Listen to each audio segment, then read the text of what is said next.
Welcome, and thank you for joining us for Contemporary Art Taos 2020, the Artist Interview Series. The series consists of short interviews between myself and the artists in this exhibition, and is released twice a month for the duration of the show. I'm Nicole, Curator of Exhibitions and Collections for the Harwood Museum of Art, and joining me today is Sean Ratliff, who has 9 photographs in this show. Thanks for being with us, Sean. Hey, thank you for having me, Nicole. Sean is joining us via audio, as you all can see, but one of his photographs is behind me. This one is one of my favorites and it's perfect for this stormy day. So let's start with a conversation about place. How do you select the places that are in your works? Is there significance to the place, or is it something aesthetic that draws you to them? I guess it would be probably a combination, a little bit of both. Generally, the works that are being shown in this show were pretty much all taken around here, meaning around the places that I frequent and where I live, and generally a lot of it's done sort of spontaneous. Like the photo behind you was just I lived down the road from there, and it was very like Paul, that building is just has a very just Taos thing, and I turned the corner to go home and it was just lit up like a Christmas tree. So it was like, that was the day that I was going to take the picture of Paul's bar that I've driven by 250 times, so that it usually just comes from like a feeling of like that spark of something where you're like, I got to get this. I need to see what this is going to, this is going to look amazing. And basically I parked the car, got out, and I had intended just to make it just Paul, just Paul's bar, nice and lit up. But when I was standing there and saw the scene that was in front of me, it was a no brainer. Like shoot it from there, the way you know how to shoot it. And it worked out. So generally, of all the 9 images that are in the show, basically all of them sort of came in that way. You're just sort of see it and feel the need to capture it. Like you have to, you can just picture it done flat on a piece of paper, printed, like you can sort of see it. So they are places, because there's a lot of places that you sort of like frequent, like the Paul's Bar thank you image behind you was in the neighborhood, it was something I saw every day. Some things are things you just see in passing that could only be that way for that moment, and then all the conditions change and it would be a different photo. So I guess place is important, because I really, in the past, however, we've all been stayed put for a good year now, and then even before that I really was only traveling around Albuquerque and Taos, where my families are. So a lot of Espanola and Santa Fe and Albuquerque and Taos. So they're just like the things that I know. So that's what I shoot.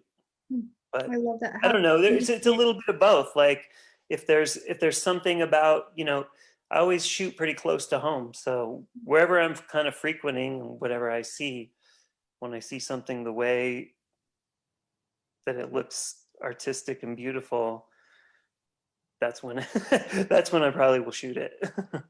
I think that's part of the power of these, is how significant you make these not mundane places, but these places that we see over and over again. It really is a special experience to sort of look at those in a totally new way. What type of camera and development process are you using?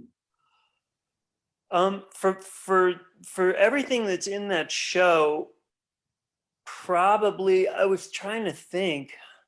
I've been using a point and shoot. It's an Olympus Infinity Stylus is what it's called. And I've been running that for quite a while. And what I just liked about that one was it's very like just sort of effective and small, easy to carry around, to always have it with you. Some of them probably, now that I'm thinking about it, were also shot on a Nikon SLR, all on film.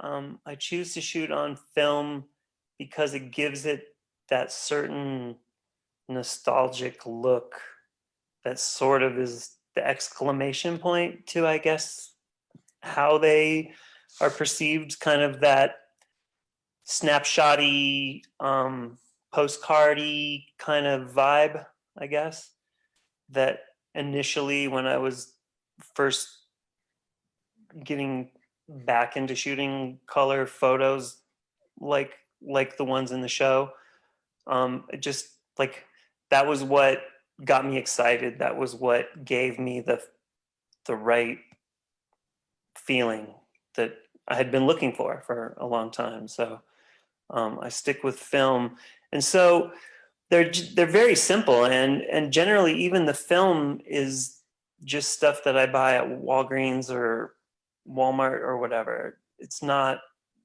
professional. You know, I love the Kodak Portra and all of those films, but generally I just buy the cheap stuff and keep it on me so that I always have it. And then I use a lab in Albuquerque, and that's how I get them developed and scanned. And at that point, then they become sort of like digital entities. But I don't do any. None of the works in the show were edited past actually being scanned in digitally. Wow. And then I use Barry Norris Studio to do my printing. They do like phenomenal work, and that makes like the biggest difference, is the way that these are printed as well goes to that same sort of aesthetic, is that I can completely trust that what I'm expecting the images to look like, they look like when I get them back from Barry. And then I use a local framer as well. I think it's called Creative Framing in Taos. And I love so it. those are my guys. That's my thing. I keep it New Mexico, and I try to keep it pretty simple. The process really for me doesn't rely on a bunch of equipment, and how, I've sort of, this tried and true sort of thing has sort of like helped me to sort of like not have to think about, I don't have to think about those kind of things. I can just sort of see the shot and know with the equipment that I'm using how to make it what I want it to be. I think at this point, it took a while. It took some practice for sure. Your tools are so true to your subject matter, sort of that simple, decisive moment capture. It helps to understand how you get this end result.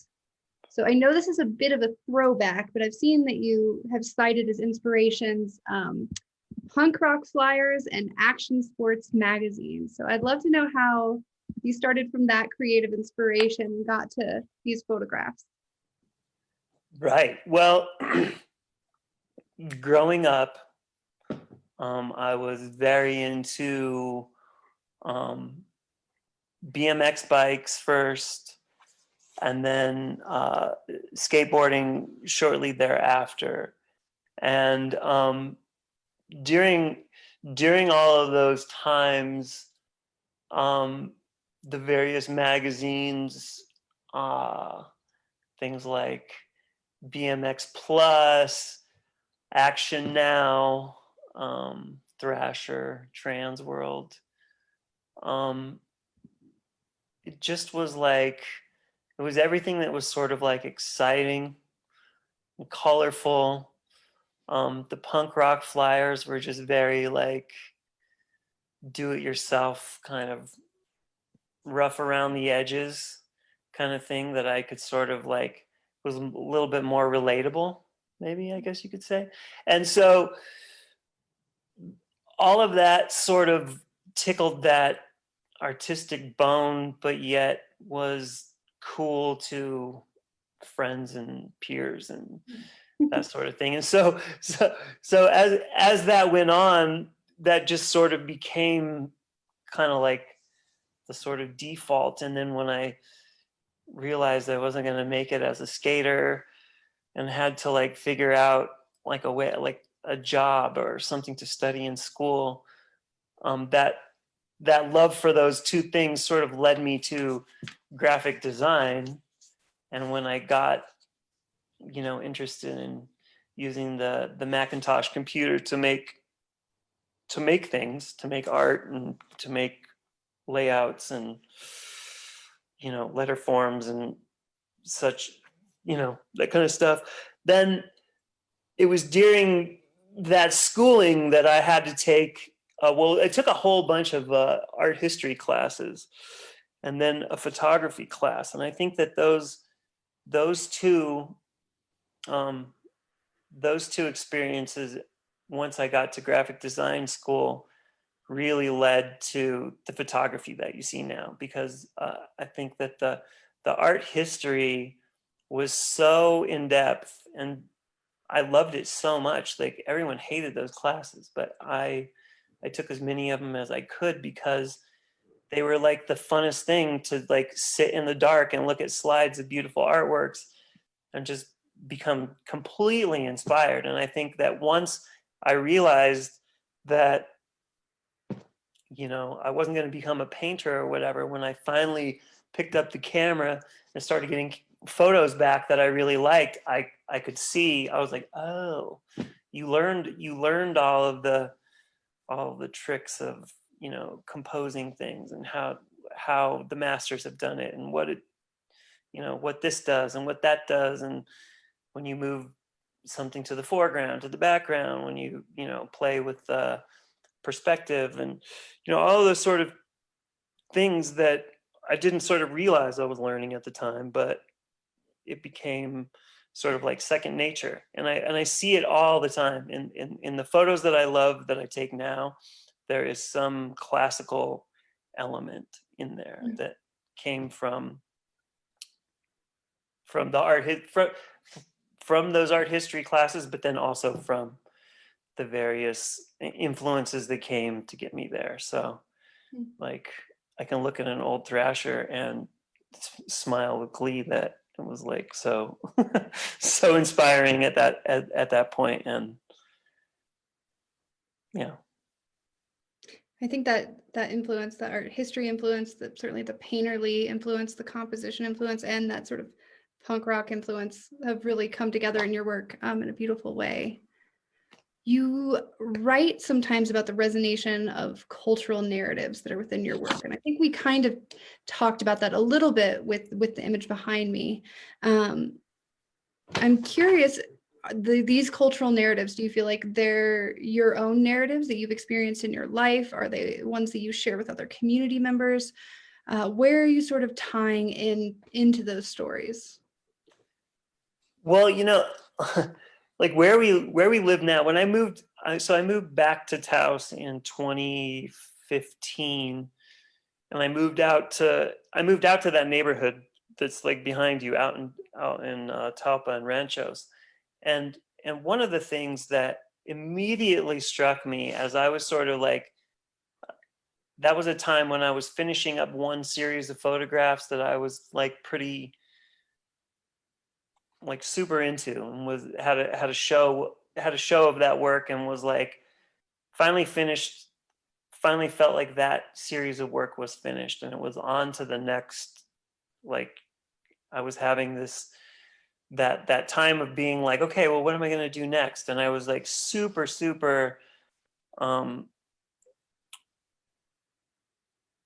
like I was sort of like infatuated with the various sort of like religious, I guess, how would I put it? Like kind of like the Catholicism, but the Catholicism that we have here is different than, say, I don't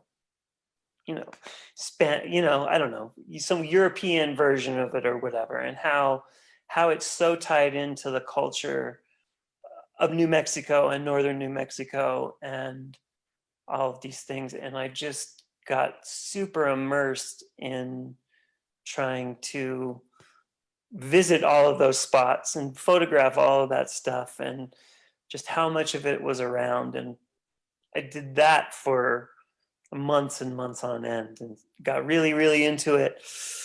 And then sort of dissipated into like, okay, well, you know, what else is out there? And I started looking at like sort of the weird back areas of like Espanola. And so like, you know, junkyards and, you know, old cars and these sort of things. And so the narratives are really come from just sort of my interest in whatever that subject matter holds for me. You know, I think that there's a very definite visual language that has been tied throughout the works from the very beginning. I mean, the things that interest me, I find interesting because they hold something for me, obviously. You know, maybe I don't know what that is, but it, you know, when I see a Cadillac, for instance, I'm always like, oh, that's a Cadillac.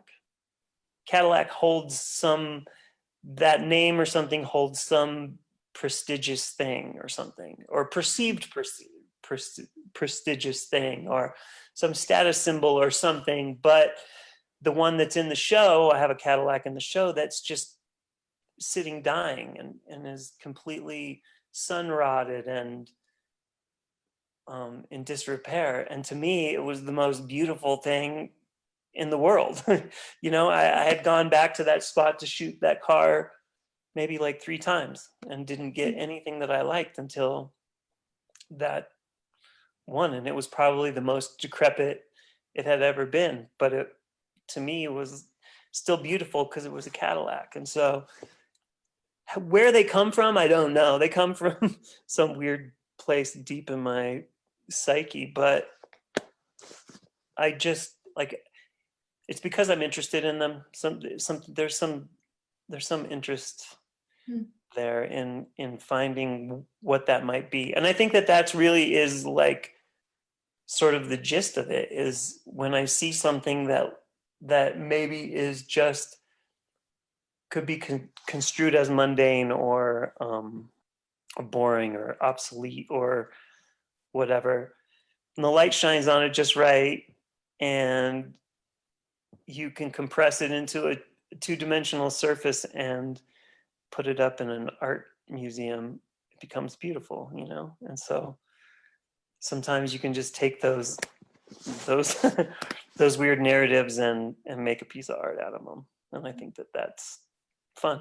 It's one of the most interesting things I can think of to do with my time. Well, they certainly are beautiful, and we're so grateful to have them in our show.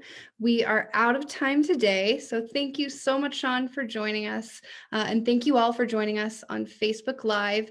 Be sure to tune in next time on February 17th for our interview with Izumi Yokoyama. Bye, everyone.